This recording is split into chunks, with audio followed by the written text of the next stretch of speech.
GrowCFO is where finance leaders grow together. Join thousands of like-minded professionals using GrowCFO to access the combined knowledge and experience of the finance leader community. You can join us today, growcfo.net. Hello and welcome to the GrowCFO show. I'm your host Kevin Appleby, and today we've got a special episode because GrowCFO is 5 years old. So I thought I'd get Dan Wells, GrowCFO's founder, into the recording studio and talk about what's happened in the last 5 years. Dan, welcome back to the GrowCFO show. Hello, Kevin. Hello, everybody. It's great to be on today's show. So, Dan, cast your mind back 5 years. What was going on?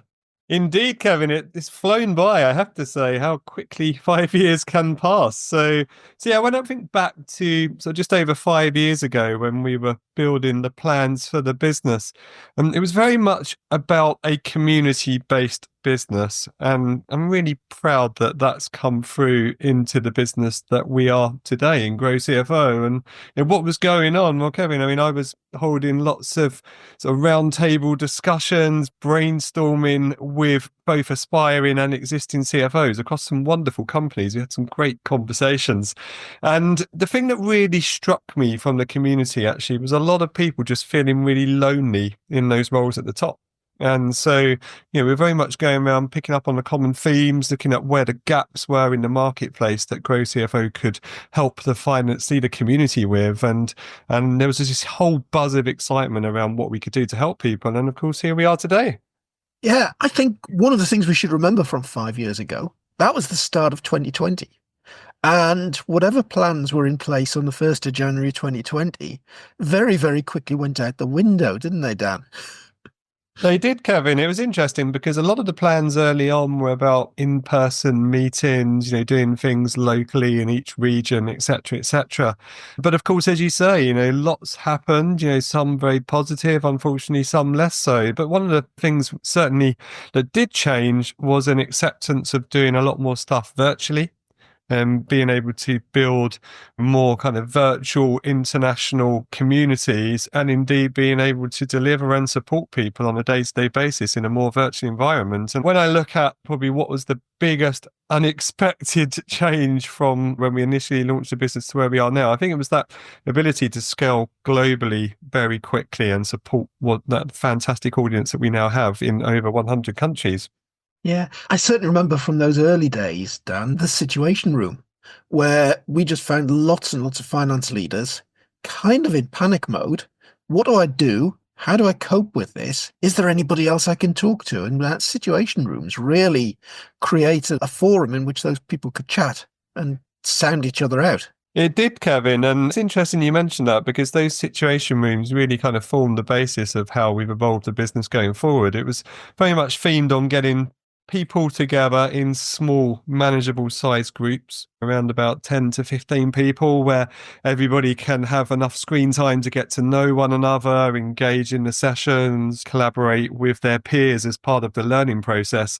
And very much that's kind of the ethos of what the business is today. We've very much tried to base it on, small cohort-based deliveries, trying to get people interacting, trying to get one another to share best practice, help solve each other's problems, and really bring together the best of what they've each seen within their respective roles. So yeah, it's really interesting looking at it. And obviously over 5 years, we've had some wonderful people help contribute to the business. Some are still with us, others have played their roles and moved on to other things. But absolutely so grateful for all the people within the community, all of the people who work for us on a day-to-day basis, and all those other supporters that have helped us get to where we are.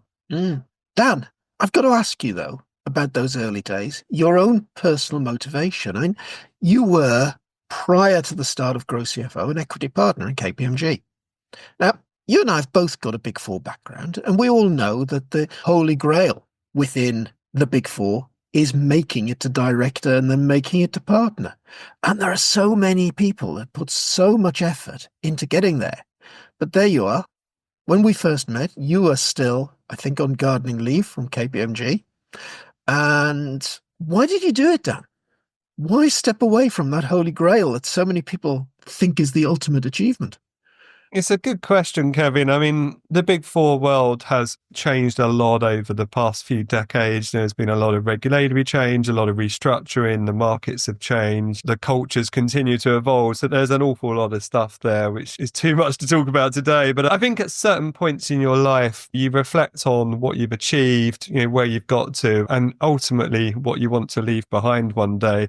And certainly for me, it was a real trigger to try and build something that was a lot more people and purpose focused. And I'm not by any means suggesting the Big Four isn't that. There's some fantastic people in the Big Four delivering amazing things. But I really wanted to build something that helped to solve the problems that I could see in the finance leader community on a day-to-day basis. It really saddened me seeing so many people at such a busy stage of their lives as well, trying to go through that CFO journey alone. Lots of people struggling with the same challenges and making the same types of mistakes, coming up against the same types of barriers. And I just saw so many people with huge potential, huge motivation that just didn't have that support that I felt they deserved. So, it's been absolutely wonderful seeing how much impact we've been able to make. And I'll forever be grateful for everybody who's contributed to that journey and continues to do so today, because I think for us, being really purpose driven, being people driven is absolutely the thing that everybody has in common in GrowCFO. Dan, one of the successes, though, is the Future CFO program. And that's very much connected to that journey that so many people find difficult that you've just talked about. Tell me about how the Future CFO program evolved. Absolutely. So the Future CFO program obviously goes very well with our brand in terms of the GrowCFO company name, and it was probably the first big area we looked to help people with. It's something that started off in terms of monthly catch-ups. It was very much a kind of roundtable conversational based program, but since then it's really professionalized very, very quickly. It's evolved now to a 12-month program with 2-hour workshops each month in cohorts groups of around about 15 people. It's a very global program as well. We've had thousands of people go through that program from all around the world, and it oversubscribes pretty much every time. I've seen actually quite a few people sign up for it today. So yeah, it's a really, really popular program. We've been able to build lots of things in it, things like simulators to help people get experience of things they've never done before, whether that's fundraising, IPOs, private equity, acquisitions, company trade sales, and so forth. It's got a virtual boardroom simulator with actors and mentors to help people navigate conversations, the types of challenging scenarios that are quite hard to practice in a safe space elsewhere. But also it has a huge amount of content. It's got some fantastic mentors in there, lots of people with huge amounts of first-hand board level CFO experience as well. So yeah, the Future CFO program absolutely is one of our flagship programs, as most of you are aware, very much aimed to help people through that CFO journey and is incredibly popular. Yeah. And coming out of that, we decided to do the same thing for new CFOs and started the CFO program. We did, Kevin. So having helped a number of aspiring CFOs to land their dream roles, whether that was internally or through external moves, very quickly we had both those people and a wider pool of people saying, well, this is great, but can you also help first time and also other CFOs who just haven't really got that experience or fully transitioned into a more established CFOs? So alongside yourself, Kevin, and Catherine Clark and some other great people we've worked with, obviously we were able to design a program, I guess that next step up for people that have made that journey successfully to the CFO role, where we can help people in a similar structure, similar format. So, very intimate, small cohort groups, very much focused on a combination of mentoring, peer groups and content as well. And we've been able to combine that with real powerful effect to deliver a similar 12-month program, but for those people that are already in those CFO roles. And I think you've touched there on mentoring, but GrowCFO is much more than just you and I, Dan. There are many more people involved. Tell me about some of those key figures around the business and what they contribute. Absolutely, Kevin. So when we started out, we had a couple of fantastic mentors, and very quickly, because our client base has spanned over 100 countries, we've had to find mentors to represent those different territories and time zones and cultures, but also thinking about the different types of roles and companies those people might be in. So, some of those will be in large listed companies, some of them will be in sort of maybe private equity backed, very dynamic, fast moving businesses. A lot of them will be in owner managed or family office or investment type companies. So we've had to really think about what are all the different types of companies and circumstances that people are coming to us with in terms of their mentoring requirements, and how can we map that into different people. I won't go through all the names because there's too many to mention, but we've got dozens of mentors now. I'm very proud to be the kind of go-to place where people who are looking to become mentors, they come to us at that stage of their career and say, look, we'd love to work with you to be one of your mentoring team. And because there's so much demand for people to do that, it's allowed us to keep the bar really high in terms of the quality and also the impact that those mentors bring to our clients. Yeah, and a lot of what those people want to do is give back. And certainly part of my motivation to be involved in GrowCFO, over a career, you learn so much stuff. Certainly as a consultant, I've found out on many occasions that things that I thought were relatively simple and straightforward, you ask the finance function in the client for certain bits of information and they scratched their head and said, sorry, Kevin, I don't know how to do that. So part of it for me is giving back. It's educating people. It's teaching them how to do things. And I think that's the motivation of an awful lot of our mentoring team, is just so what they've learned in a career isn't lost. That's absolutely right, Kevin. I mean, a lot of people, before they come to us, they try the more informal mentoring option on a non-professional, i.e. unpaid basis. And what they tend to find is it just doesn't have the impact that it needs to have, partly because it's not formalized, partly because those people have never trained or invested in themselves as mentors.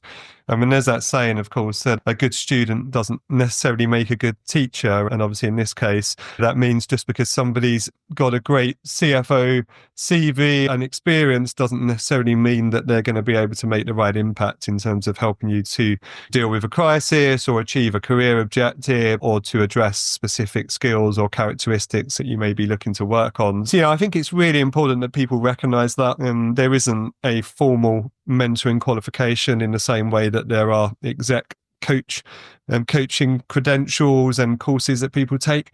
And mentoring, it can be a bit hit and miss for a lot of people. And again, we're very proud in the community to be able to set that standard of what fantastic CFO mentoring looks like. And of course, offer a fantastic portfolio of people that can cover everybody's needs.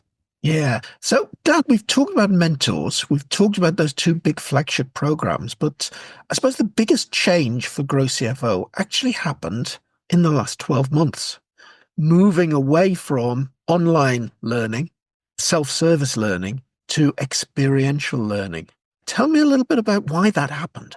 Absolutely. So there's a couple of things there, Kevin. So firstly, we started our journey, as mentioned, really focusing on the aspiring and existing CFO community, which obviously are those people filling those top roles in the finance function, senior leadership teams.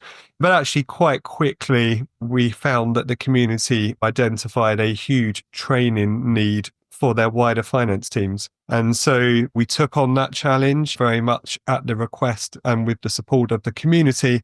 And again, as with our ethos, we've been able to work with the community to design some really powerful boot camps, which have addressed all of the different areas of the critical skills for financial excellence. So we're talking about things like strategic finance skills. We're talking about operational excellence. We're talking about things like business partnering, influencing, collaboration, leadership progression, managerial excellence, automation and AI, et cetera, et cetera. So it's all those types of skills that people aren't typically getting sufficiently trained on within their choice of entry-level finance qualification.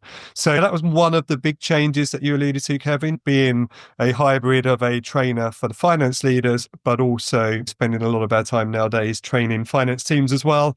The other big shift that we made, which I think was the trigger for your question, is to really focus more on experiential learning for finance. And there'll be some people out there thinking, damn, what does that mean? I've not come across that term before. I guess the way to look at it is there are different ways that you can approach learning. There's what we call passive learning. So passive learning is more video courses, so on-demand online video courses where, yes, you have the flexibility of doing it whenever you want, but actually you're having to do it on a self-serve basis. Unfortunately, the learning outcomes aren't as high as some people wish, and actually a lot of people find that the course completion rates are quite disappointing. It does vary, but certainly they're the things that the community are telling us. So what we've tried to focus a lot more on is what we call the experiential learning. The clue, of course, is in the name. So by experiential learning, what I'm talking about are small facilitator-led workshops, those facilitators being ex-finance leaders who are subject matter experts, have been there and done it before. And our approach is very much to be that people learn the skills and practice them during those workshops. So those workshops are a combination of theory, so case studies, methodologies, examples, best practice, and so forth, but also live exercises, which people do either individually or in subgroups to really be able to learn and master those skills there and then whilst it's all fresh in the mind. And what we do is we get our facilitators to put them in small subgroups so that they're working with their peers from other companies, which is a very popular element of the program. And then we're setting them tasks, we're observing what they do, we're giving them tips along the way to help them complete those tasks, and then getting everybody to present back to the group so that we can give feedback. Now, what we find is that the learning outcomes and the course completion rates are really, really high for that. We've had absolutely fantastic feedback. We abbreviate the program to XLF, which stands for Experiential Learning for Finance, so EXLF or XLF, Experiential Learning for Finance.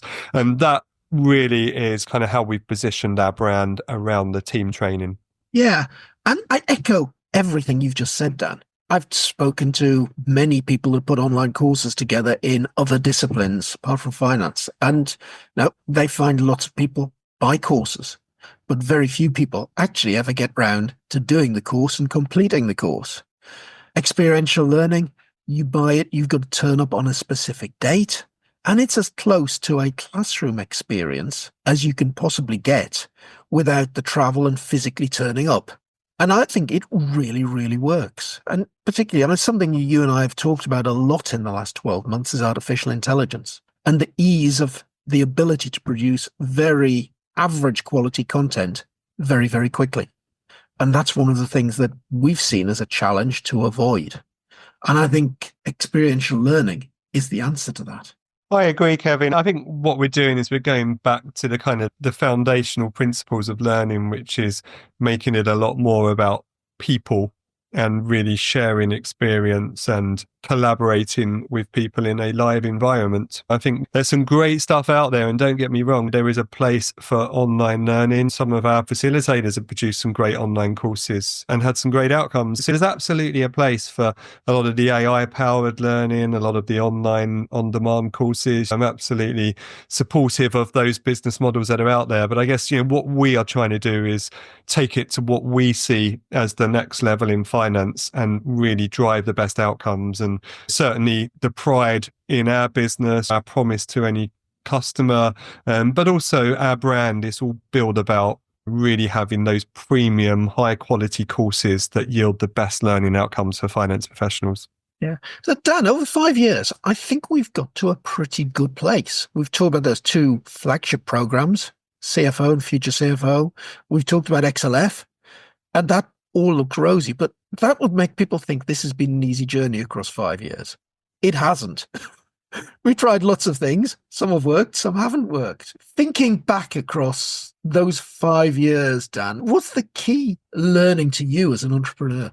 It's a really good question, that, Kevin. I think there's so many different things we've learned. It's hard to kind of capture that in a few words, but I do think that real sort of purpose-driven focus has been such an important thing. And if I was to give anyone counsel as an aspiring entrepreneur, try and build your business around something that is purpose-driven, because businesses are all of, certainly the majority of businesses are about people, right? And you need to be able to get the right people on board. You need to be able to connect with people who have that those different things in common with you that you want to build your whole business around. And we've been very lucky to get some fantastic people, including yourself, Kevin. I'm very grateful for everything you've done.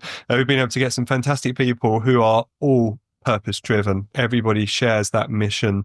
Everybody speaks it consistently. And everybody who interacts with us feels that across the whole business, whether that's from the support team, whether that's from the technical team, whether that's from the trainers, whether it's from the leadership team. It's absolutely common throughout the business, and we're very consistent around that purpose. So I think for me, the first thing is absolutely about purpose.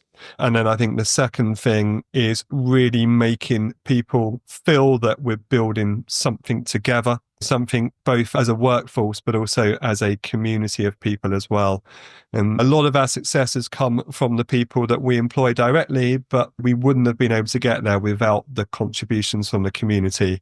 And we're very, very lucky that we are serving a community that value us so much and are constantly coming to us with ideas for how we can help address any gaps in the market. So I know there's a few different themes there, but I think it's around the purpose side, I think it's around the people side, and I think it's about really solving those challenges that are common across the community. And I think a key piece of learning for me, Dan, is don't be afraid to stop something that's not working. That I can think of some things that we invested a huge amount of time and effort into for all the right reasons to start off with. But you get to a point that you feel kind of wedded to something. You feel an ownership around something you're doing.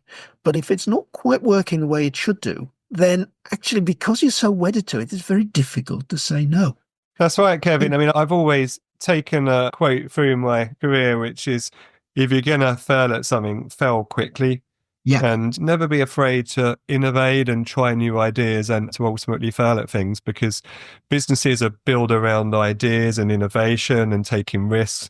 You know, we've always sort of tried to give people the opportunity to take forward ideas that they're really passionate about, that seem to make a lot of sense on paper. But as you say, sometimes it doesn't always come to fruition. And so it's about knowing how long you're going to try it for, how much financial and people resources you're going to put at it, and also how much of your brand you're going to put behind it as well. And we've been lucky that we've been able to try a lot of different things. You know, we have a very agile team that are able to deal with ideas and get things to market very quickly as minimal viable products, so that you can get a feel for what's going to work and what isn't going to work very quickly.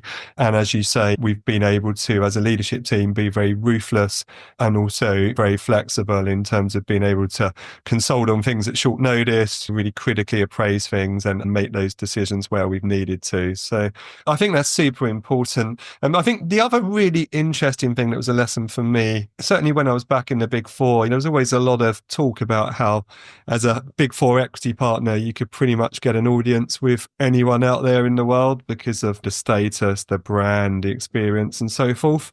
But actually, I think one of the really pleasing things in GrowCFO, which obviously has taken a bit of time, but I certainly feel this now, is that actually a lot of those people that we struggled to get an audience with in the Big Four actually come to us now proactively, asking if we can free up some time to meet with them. It'd be unfair on me to name companies or people, but actually that's been an unbelievable surprise, really, how quickly we've got there. Having some amazing businesses, some of the most exciting startups and scale-ups, but also some of the real big global household names, having their senior people come to us and say, is there any way we could have some of your time? I'd love to hear your thoughts on this, this, and this for a problem that we could help us with. So again, I think that is a real kind of testament to all of the hard work that the community and the team have put into building the brand. And it's really nice to be able to help people across the full spectrum of the community. And I think the other thing that's happened in that kind of vein over the last 12 months is tech companies coming towards us and saying, oh, we'd love to work with you to promote our product. And I know you and I have always had a feeling that GrowCFO has got to remain independent. And I think we're now working with a lot of people who are keen to have the exposure that GrowCFO gives them, the professionalism, the independence that GrowCFO can express. And I think we've got some very successful emerging partnerships with the tech sector.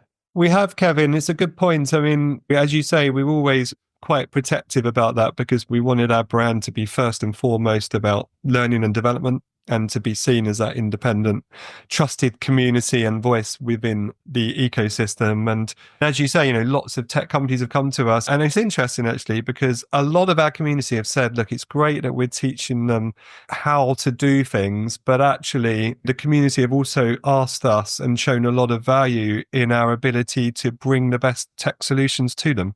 So, we're very well placed to do that. I think in terms of firstly teaching people, but then enabling them with the right tech solutions has been a really powerful part of the experience for our community. And we are very picky about who we work with. We always make sure that we are talking about the really popular tech companies around the community. The first thing we ever do before taking on a new partner is to get a feel for whether the community really value their products and whether it's something that we think would be the kind of thing that we would want our clients to be considering as part of their tech infrastructure journey. So it's become a very interesting part, actually. And it's been great to be able to work with some amazing tech partners who can also bring a different perspective in terms of the people, the thought leadership, and the types of research data that they have as well.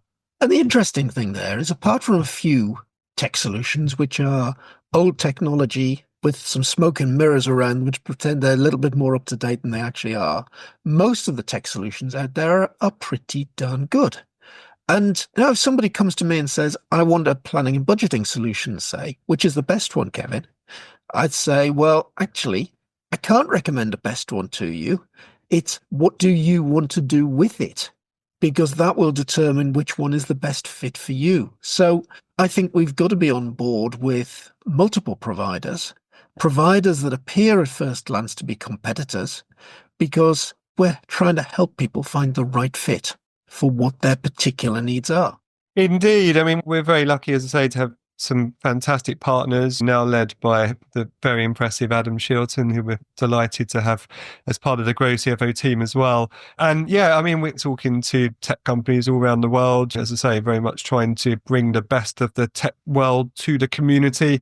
And I think everyone recognizes the importance that technology is playing in the finance function evolution over the next 5 to 10 years. And first of all, it of course is completely transforming the operational side of the finance sort of day-to-day activities, which is in most cases linked to automation and AI. And what that is doing is it's repurposing what finance really means. What does a finance function need to do to really add value to the business going forward? We are talking about an existential threat. If finance doesn't evolve away from the day-to-day nitty-gritty kind of reporting and backward-looking stuff to the more forward strategic business support, business partnering, decision-making activities, then it will no longer exist in the size and scale that it does today. So the tech side is a key driver of that. We're able to spend a lot of time training people to reskill themselves and their teams to be able to make that journey and therefore really redefine what financial excellence means within those organizations. And at the moment, that's the challenge going forward, Dan. I mean, I'm not going to say what are your objectives for the 5 years going forwards, because, hey, going back 5 years, could we have ever visualized 5 years ago the business we've got now? No, we couldn't. So there's no way we can sit here now and visualize the business we're going to have in 5 years' time. But I think the key challenge through 2025 and beyond is addressing that major that says finance has got to shift to be much more strategic. Finance has got to lose the transactional tasks that it's traditionally used a lot of people to perform.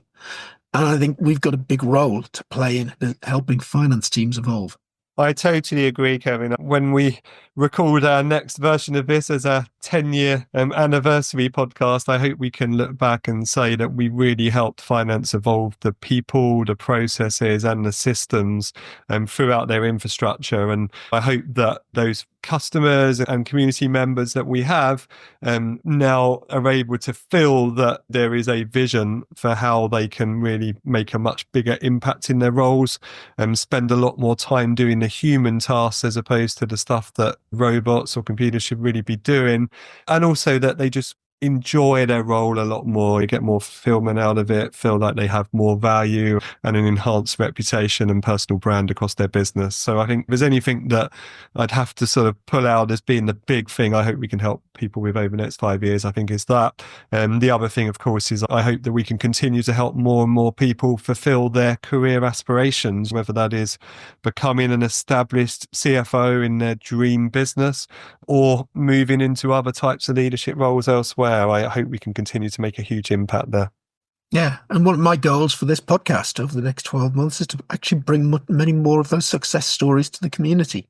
One thing that I criticize myself about over the last couple of years on the podcast is not talking enough about those people that we've made really successful, that we've made heroes into in their own business.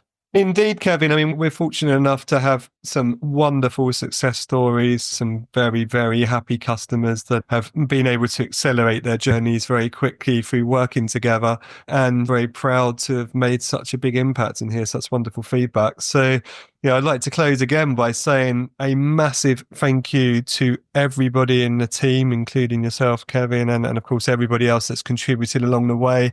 A huge thank you for the community, both in terms of helping to inspire and shape everything that we do, but also your continued support in terms of helping us move and evolve the business forward over time. And also a huge thank you to all those partners and friends that have joined in along the way and made such an important impact. Absolutely. Now, Dan, I'm not going to let you sneak out at that point, because you've managed to talk to me for over half an hour without a single sales pitch. But I think there is a special offer you ought to mention. Absolutely, Kevin. So we wanted to do something to really recognise the role that everybody's played and thank the community for all the support that you've given us. So what we have done, we've looked at one of our programs, which is our Experiential Learning for Finance program.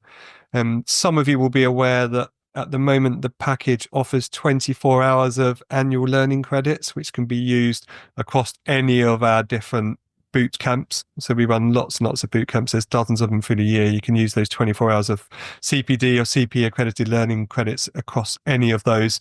But what we've decided to do as a special offer and a big thank you for the community is to increase that to 40 hours to give people an opportunity to enroll in extra courses. So, and there's going to be an offer coming out shortly where people in a short period of time can make the most of that offer and upgrade from a package of 24 hours of learning credits to 40 hours of annual learning credits. Brilliant, Dan. So, Dan, it's been quite a journey over 5 years. I've thoroughly enjoyed it. I know you've thoroughly enjoyed it. I'm looking forward to whatever's around the corner. But thank you. I think back to that conversation that you and I had. I remember sitting in a Costa Coffee just before lockdown, after my final workshop with the client that I was working with at the time that happened face to face. We couldn't do any more after that day because we were in lockdown, and I decided to give a call to this guy, Dan Wells, who'd been stalking me on LinkedIn, and the rest's history.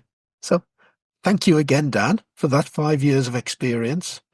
And I think that's a good place probably to close the podcast. Absolutely. Thank you again, everyone. We've got lots and lots of activities happening over the next few months. I know that many hundreds of you will be involved in those, and we look forward to seeing you all then. Thank you. Thank you very much. Thank you for being this week's guest on the GrowCFO show, Dan, and goodbye.